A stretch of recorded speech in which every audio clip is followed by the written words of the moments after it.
Hi, everybody, and welcome to another Scientology Outside of the Church podcast brought to you by the Advanced Org of the Great Plains and College of Independent Scientology.com.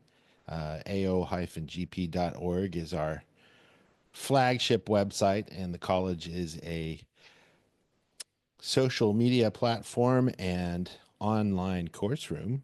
I'm here with Arthur Mudakis, and we're going to do season 10, episode 25, almost at 150 podcasts. Kind of hard to believe. Pretty good. That's pretty It's good. a lot.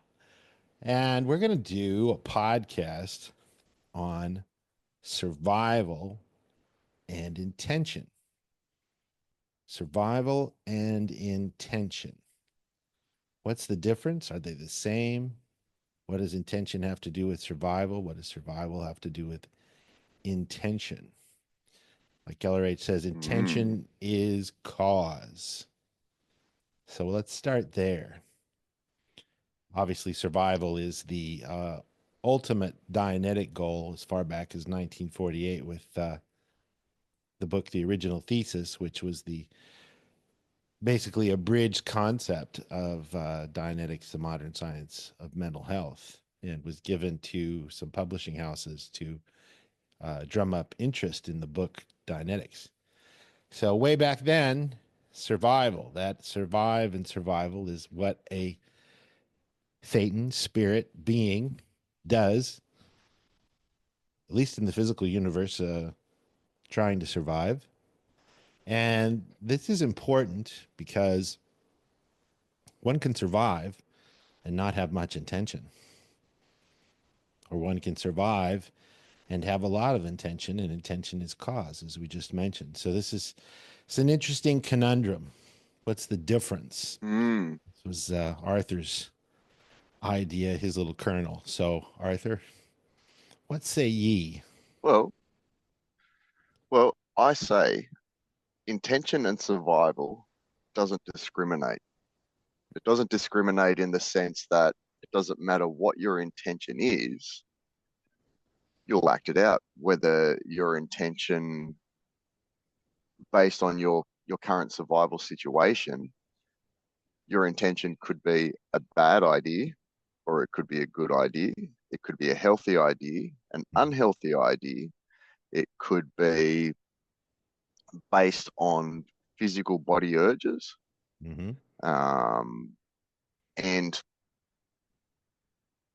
while I'm sort of thinking about it, I think all our intention is based on our survival. Mm-hmm. And So, for how you know example, how to you're, survive. yeah, well, and that's the question mark, isn't it? Like, what's healthy survival and what's unhealthy survival?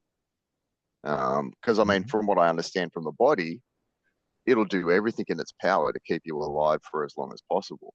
Mm-hmm. And so, even if you're making unhealthy choices based on your survival, so let's say somebody emotionally eating, for example, in their survival in their body, they've got an emotion or something lacking or something missing, and this is just an example. And Mm-hmm. so they'll try and fill that space with food, and other people might try and fill that space with intimate contact with somebody else if they've got a emptiness within inside of themselves, Mm-hmm. and it's a survival base. And then if they don't know better or have the tools to fill those spaces, they may make very unhealthy intentions based on their survival and their survival need. And say with the overeater, try and fill that void with overeating. But then what's interesting as well, then their survival becomes compromised, and then they'll try and set healthier intentions. But if they don't know how to set those healthier intentions, they'll just continue overeating, as an Mm-hmm. example. Mm-hmm. Or let's say, on the other side, somebody who seeks constant intimate relationships to fill a void of comfort, emotion, that kind of thing, then their survival might drive intentions towards unhealthy decisions that really compromise their morals, Mm-hmm. and not even know it. But unless they consider those things, and reshape them, learn the life skills, learn the tools to create something healthier, then I think the outcome will determine someone's survival, whether it's a healthy survival or an unhealthy survival. Right. And valences play a role in that as well. And a valence is a solution to a problem. So if, as LRH says, a being takes on the weaker valence because that is the valence that gets the most attention, then that's what they will do to survive, whatever that valence is, whether it's Mm, mama or papa or brother or sister or what have you. Whoever gets the most attention is the basically the wrong calculation that they're using in order to survive. And it requires the least amount of intention because you've got these two things, these two poles, attention and intention. mm, So the second greatest particle below admiration in this universe is attention. You see this in the media and social media and all this stuff, it's what gets attention these days. mm, That's the likes, that's the subscribes, all that stuff, and that's attention. But mm. the opposite side of that, and you could say that attention. Well, let me ask you this: what's cause and what's Yep. effect? Attention and So, intention. Which one is cause and which one is effect to you? intention, well, actually, they're both kind of the same because depending on your intention will create a cause, Mm-hmm. which will create an effect. Mm-hmm. And if your intention is attention, then you'll go into cause to get a desired result. So you'll cause something for attention. Well, you're not wrong. That wasn't where I was headed, but you're not wrong. Uh, But but but but one has to look at what is the attention that one is getting. Is it theta, which is positive, or is it n theta that is well, attention?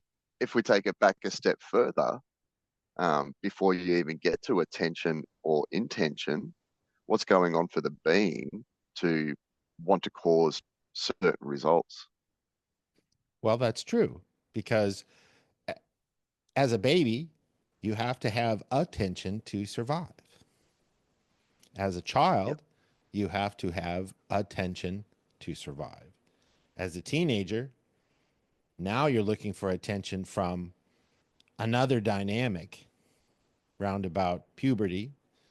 And then you get into your 20s, you're still looking for that attention because the early 20s are the procreate period. And you tend to be uh,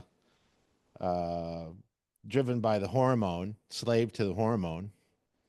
And so you're looking for attention. If you're lucky Mm, and you start putting your and there's a difference here because you got attention as in an inflow, which is others to you, or you have attention which is you to others, which is flow two. So which one is senior, flow one or flow two? Getting attention or giving attention? This is all pro TR's professional training routines, training regimens data. And this also has to do with impingement. People are going to go, what's that? Well, impingement is getting something across. It's getting your intention across to get, and you're on ProTR, so this is good.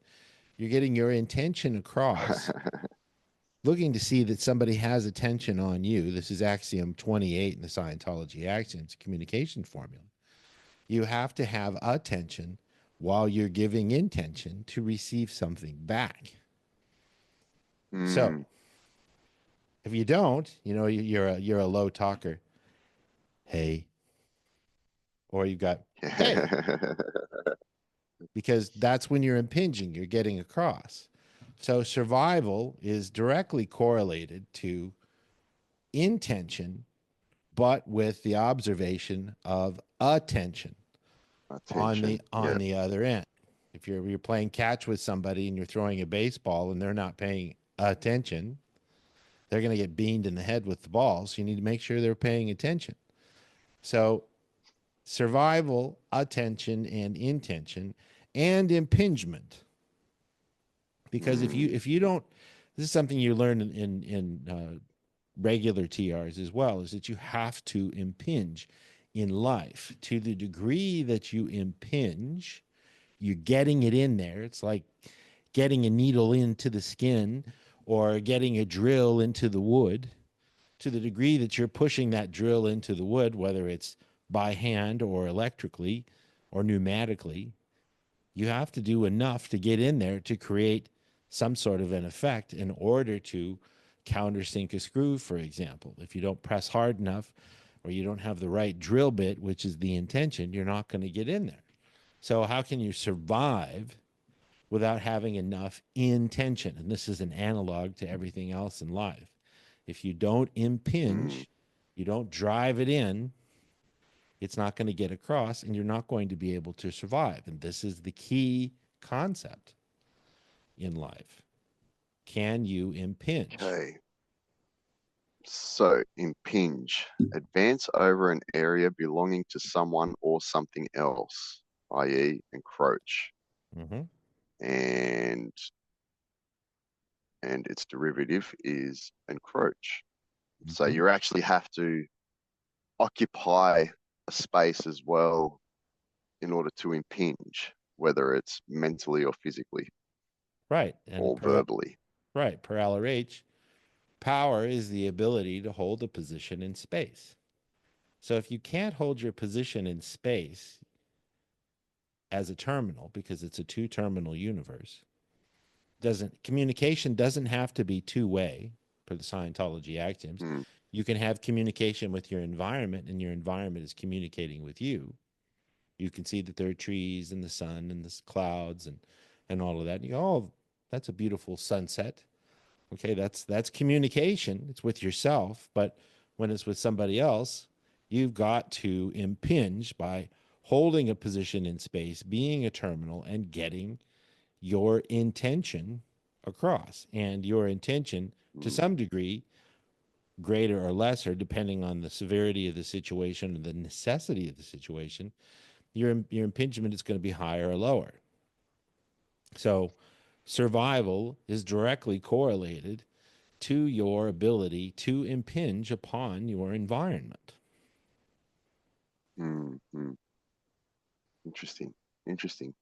One thing I realized with the communication course and just around communication is, and it's interesting, the impinging aspect as well. So the way communication can work, for example, so the sun is communicating with the tree using its rays, Mm-hmm. and then the tree is communicating with the earth, and then the tree can also be communicating with wildlife, with insects, Mm-hmm.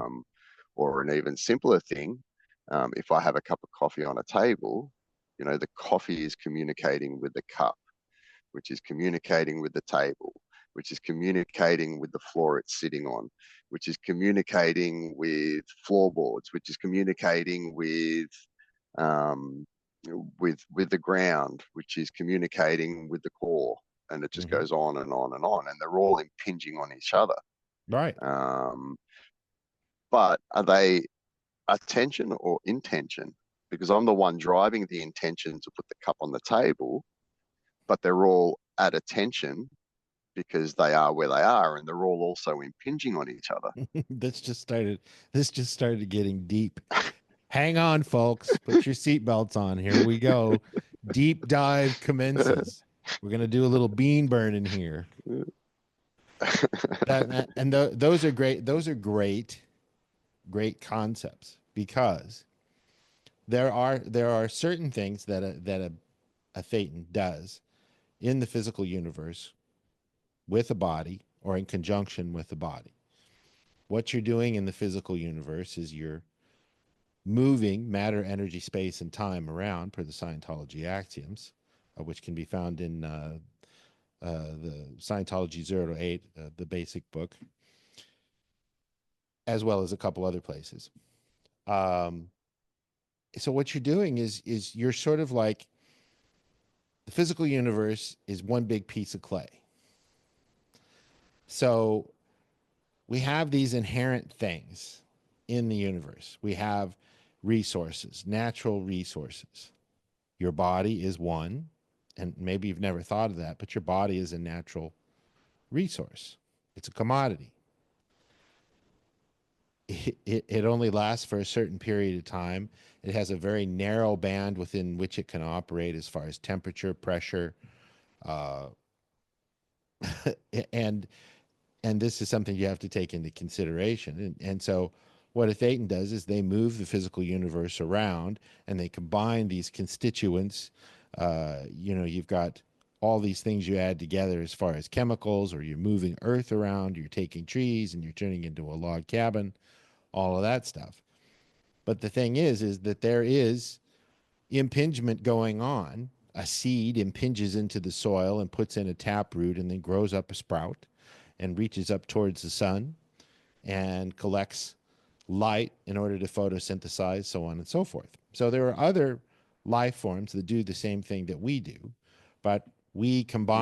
we combine these things to a greater degree that we impinge upon the physical universe, for better or for worse.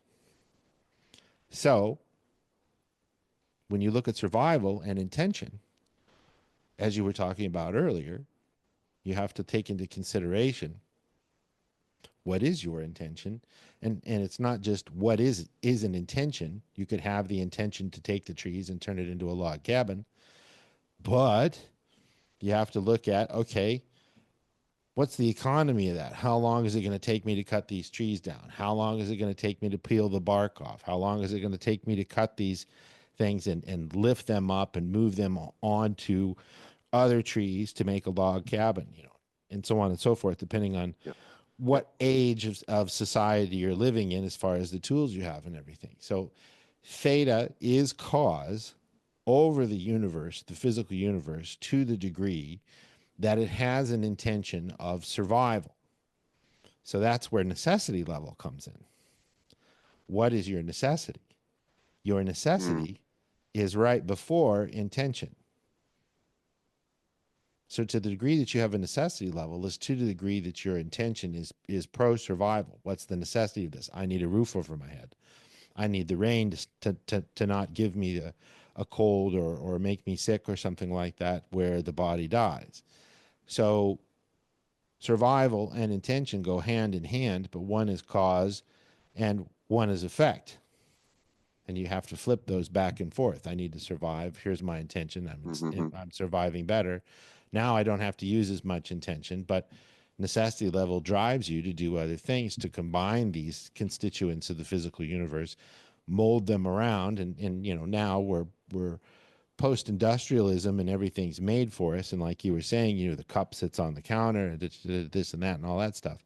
But all of these things are made by a thetan or an agreement, because there's three universes per the Scientology axioms. There's yours, mine, and the agreed upon universe. So to the degree that we have agreement with necessity level is to the degree that we further along survival as an agreement on the third and the fourth dynamic. And this is our reality. Mm. So that only goes so far, because to the degree that you are aware is to the degree that you are surviving. Mm. And it's interesting because all the steps required to create something, to cause an effect, are so infinitely close. You almost can't see the difference between the steps. The Mm-hmm. way they work all at the same time, but somehow separately. You couldn't tell the difference unless you spent the time breaking it down. And then when you break it down, the steps actually look really big, Mm-hmm. but they're actually working all together at the same time, Mm-hmm. all together at the same time, Yeah. unconsciously. Like you're not even aware that there are multiple things going on when you're creating an intention, Mm-hmm. Right. In like concert. at all. Yeah. Yeah, Yeah. yeah. You're, It's quite a beautiful orchestra. mm-hmm. Well, and that's to the degree that once you understand something, you can't be the adverse effect of it. So Mm-hmm. you have to have intention as cause, and you have to understand how something works. And this is what man, a thetan in a body, throughout history is well, we've learned how to do a particular activity, and we share that information so that others can use it most of the time. Yep, most of the time. Most of the Another time. thing, another thing I realize as well, like in our current era, our survival isn't necessarily based on um, the wilderness. I believe our survival is based on other people, And and that's so absolutely what true. yeah, it's all other people related Right. somehow. And then when you break that down, it could be, income from another person Mm-hmm. or persons. So your job, your survival is determined by another person. Your love, your relationships is determined by other people. Mm-hmm. The food we eat is determined by other people, by farmers and by chemical companies. Our survival for health is other people related. What are we putting inside of our bodies when we need medication? Mm-hmm. Created by other people.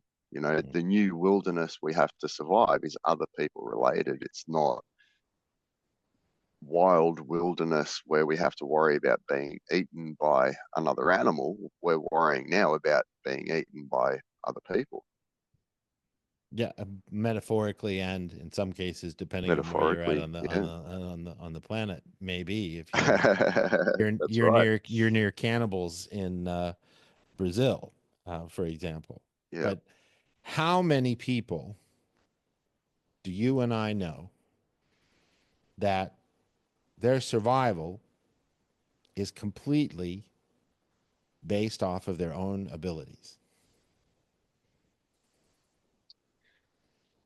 Not many, if any, to Hmm. some degree. Right.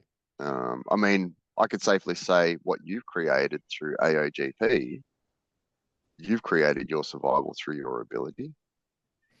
Well, that's true, but I still rely on. I mean, how literal do you want to take it? My survival Actually, is created through what I know from somebody else that I'm passing the information on. I didn't create the information. You I'm see going to what I'm? re-answer that, and I'm going Yeah. to say we all do. Right. Tell me about that. Yeah. Because depending on what you understand versus what you don't understand, well, how do I explain that? We all do the best of our survival abilities. And I think in the true sense of the word, I think a lot of our survival is based on ignorance as well, like not knowing that we can do better or be better. So it's quite innocent. So therefore, we're all acting on our survival to our fullest intentions according to what we believe is our intention. And Right. if we don't know that our intention can be expanded, can be molded. I remember a few years ago, or quite a few years ago, when I was studying hypnosis, there was a really famous hypnosis book. And the title of the book was, um, uh, oh man, I just had it in my head. Um, Reality is Plastic. Mhm. And so if you break that down, your reality is like a piece of plasticine. Mm-hmm. And so depending on how you mold and shape that plasticine, it will be. Right. So if you had a ball of plasticine, round ball, and you pushed your finger into it, now you've indented that plasticine just by pushing your finger into it. Right. If you choose to shape it into the form of a human, now you've created a human. Mm-hmm. If you stamp on it, now it's squashed and stamped on. Um, so I think the level of your imagination, the level of your capacity to think, will definitely determine your survival and your intention. So to answer your question, we all work to the fullest of our capacity. Right. So just like the plasticine, what you're doing every day is you're moving the coffee cup from the cupboard underneath the coffee maker, in my case. And then I turn it on and I connect the milk and I let the grinder do its thing and it creates the coffee and everything. Now I have a cup of coffee or a Italian cappuccino. Now, if I didn't Yep. know how to do that, I wouldn't be able to make an You wouldn't Italian have it. cappuccino every morning. I That's right. rely on this machine to do it for me. But like Ellerate says, you can't be the adverse effect of something you understand. So, Yes. to the degree that you can mold your reality, is to the degree that you understand the universe around you. You ever met one of these And people that then are we like, I don't add, know how to do this and I don't know how to do that. And they want you to show them how to do everything and they're uncertain about it and they're nervous, and they're a fearful avoidant. In other words, low confront, mm-hmm, and they they're afraid of everything.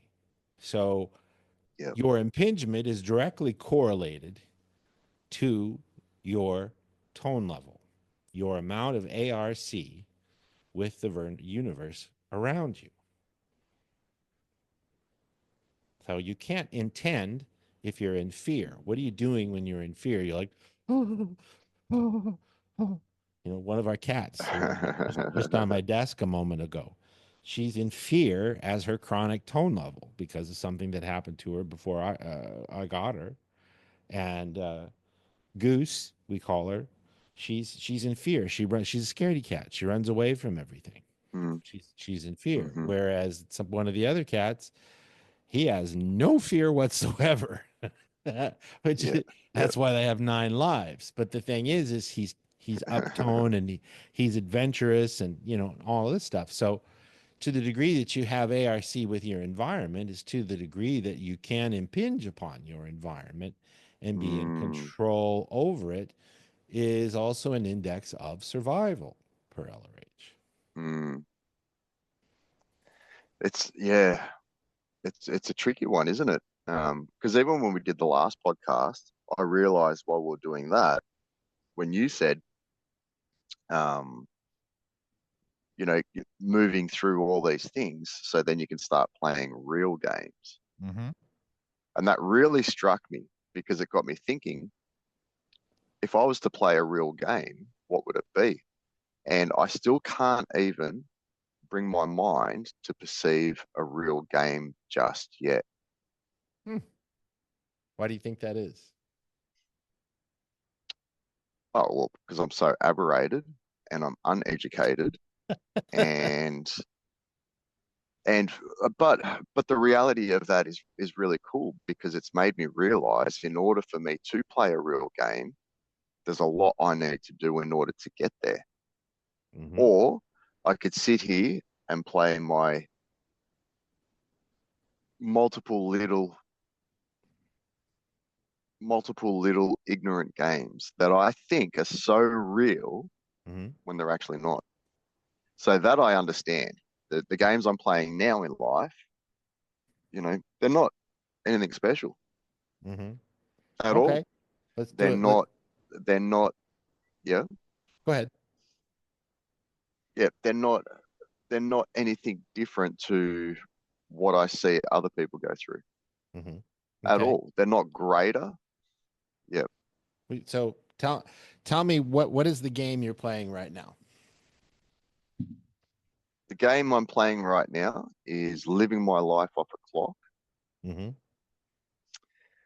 chasing money in order to survive, Hmm. um, believing that, hmm, what else? Um, believing that something's missing in my life, Hmm. and that something is a big question mark. But now that I'm talking about it, that question mark is actually me. Isn't that interesting? It is interesting. So, what is my natural born greatness? My natural, and you know what? Even using that word, greatness, Hmm. um, actually lessens me because I'm not accepting my greatness. So therefore, I'm looking for my greatness. And while I'm looking for my greatness, I'm not realizing I already have greatness. Hmm. Okay. So get the idea of a lesser game than the one you're playing right now, and tell me what that is. Ooh. My first thought went to a homeless person, Okay. right? Good. Good. However, and this is where my thought also went, is the homeless person playing a lesser game than me? Or are they actually playing a greater game than me?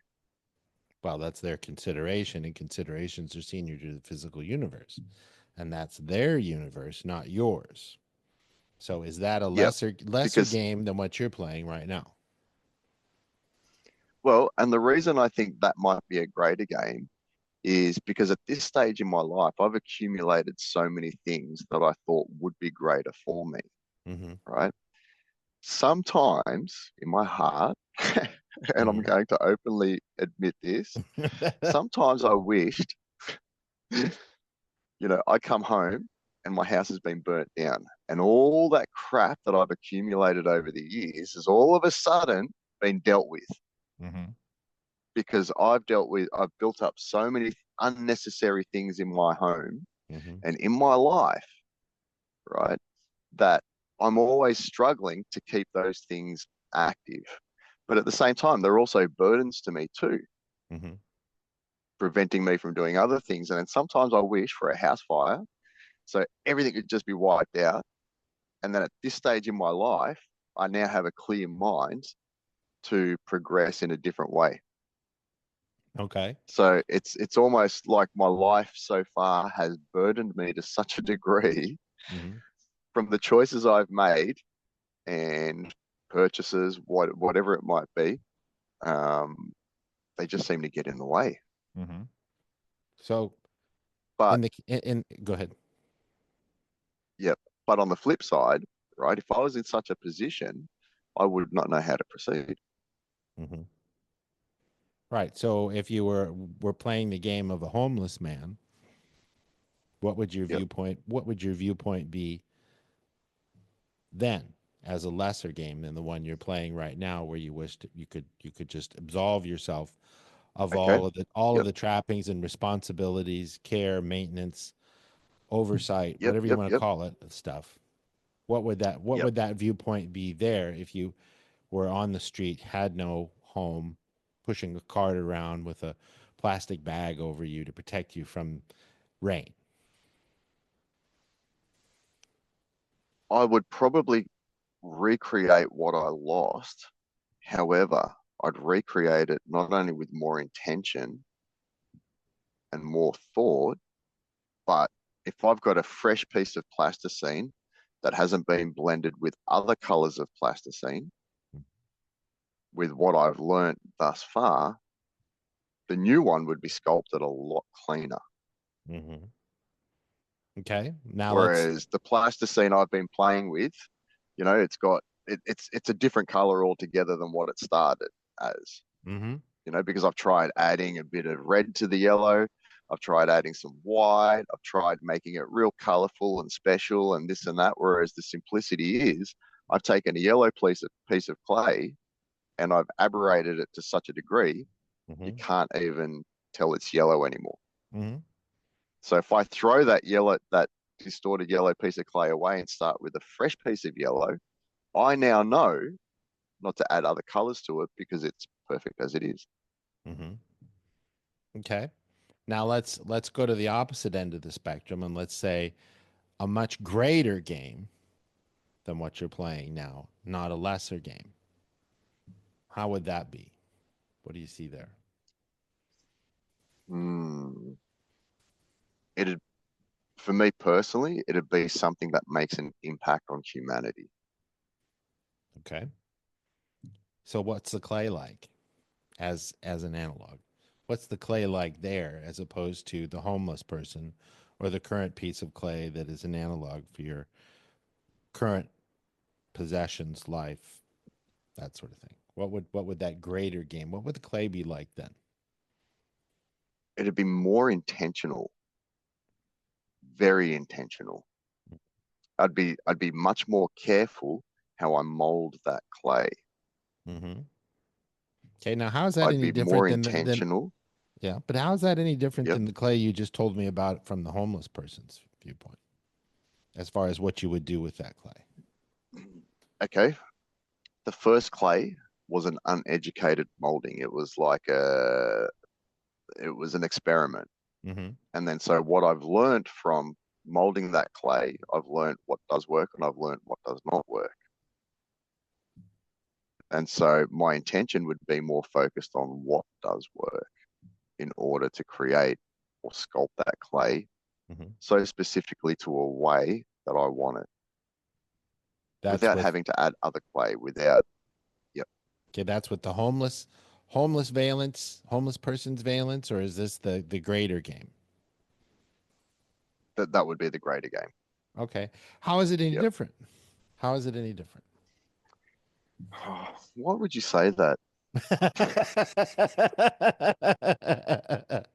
See? See what I'm saying? How is it any different? uh, oh, okay, podcast over. Thanks, John. Thanks for your time. Take care, Artie. Have a great day. I'm going to go to bed. Because here, the only difference is the modifier of the consideration of what's bigger and what's less. But they're really the same thing, only modified by your consideration. Uh, yes, yes. So how is it any different? How is it any different now? What you're Uh, doing? How is it any different? Why is the clay any it's different? just different, John. It's just different. And this is how auditing works, folks. Uh, Because your considerations are senior to the physical universe. And all I did is say, okay, this is a greater game, this is a lesser game, and this is your game. It's all the same game. It's just a matter of what you decide what it is. You could take all of your stuff and you could burn it. You could take all of your stuff and sell it on Facebook Marketplace. You could give it away. You could donate it. Uh, any of these things, and you could, yeah, I know. I know. and you'd have a fresh piece of Yeah, clay. But the only thing is that yeah. right now you're considering it's all these colors mixed together and it's getting kind of brown because the colors are mixing together and everything. And it seems like it's all worn out. But the thing is Mm. that's the consideration. This is where we get into axiom 11, which is your states of being. You've got your not isness, you've got your alter isness, you've got your isness, and you've got your alter isness, or excuse me, your as isness. So for anything to make anything to persist, you have to keep altering it. So that's the clay. So you keep altering it and you add these colors and all this stuff, and now it's kind of got a rainbow and it's mixed and there's these different threads that are bigger and all this stuff, and it's like, okay, so you've altered it in order to get it to persist. because that's survival. In order to have survival, you have to, per the Scientology axioms, you have to alter constantly, constantly in Mm, order to get mm, things to persist. That is survival. It's the intention that has to be just tweaked as to yep, how you want to survive with yep. impingement and what's your intention with these things. And if you reorganize that, you've got a fresh piece of clay. And that's part of when we did Mm, the podcast a couple of weeks ago about incomplete cycles of action. That's why it seems like there's a bunch of colors mixed in there. It's because you've got incomplete cycles, unfinished creates that are altered, altered, altered. You said you had all this music equipment and you've got didgeridoos and that's right. all this stuff. That's right. And your original postulate was, I'm going to make music, makes me feel good. I'm going to be in a band. I'm going to do this. And then slowly, slowly, slowly, your intention shifted. Yes, and it has. So create, Mm, survive, destroy, create, survive, create, survive, create, survive, create, survive. But there's no completed cycle of action. So it becomes a big mixture of all of these different colors of clay, these different postulates that you put out there. And all you have to do is unwind these things. That's the incomplete cycles of the game. What was the greater game? To create, to survive. Creation is survival, but alteration is part of that. And we get all mixed up in this. We have all these great intentions, but no follow through because, like John Lennon said, life is what happens to you while you're making plans. You keep throwing things out there. I'm going to go do this. I'm going to go do that. I'm going to go do this. And then it gets all mixed up and everything. And survival gets harder to, like you were saying, you just wish it would all, the house would burn down with everything in it and you yeah, could yeah, start yeah. fresh. Isn't that funny? Well, now that you've put things into perspective for me,